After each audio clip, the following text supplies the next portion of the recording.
Xerrar del Mediterrani no només és mirar a l'horitzó, és mirar cap enrere per entendre el nostre futur. L'any 2025, Save the Med ha continuat amb el seu viatge per a regenerar la Mar Balear.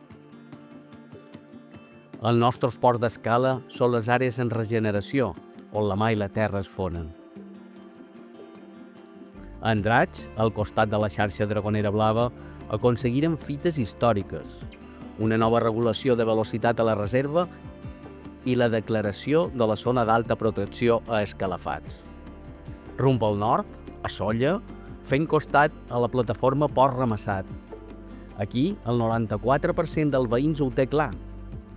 Volen un espai marí protegit.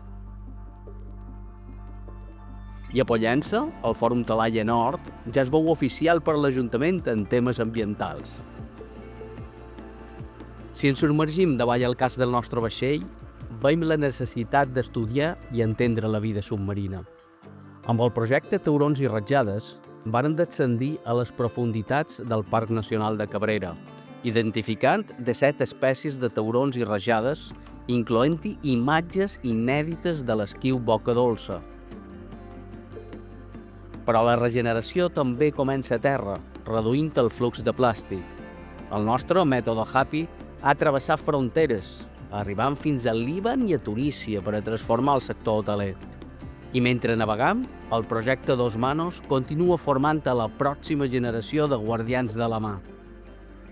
Però cap travessia està completa sense la seva tripulació. El nostre Community Vessel, a bord de l'històric Bonnie Lass, ha estat molt més que un vaixell. Ha estat la nostra plataforma flotant. Durant 6 setmanes van rompre les barreres entre la terra i la mar, convertint la coberta en un espai de governança i aprenentatge. S'ha creat molt de coneixement col·lectiu que reverteix no sols a les nostres àrees en regeneració, sinó a totes les Balears.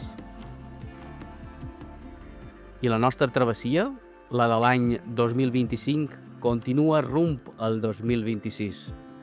Un any en el qual continuarem fent feina i col·laborant per aconseguir la regeneració del Mediterrani. Si vols descobrir més sobre Save the Med, descarrega't l'informe anual al nostre web.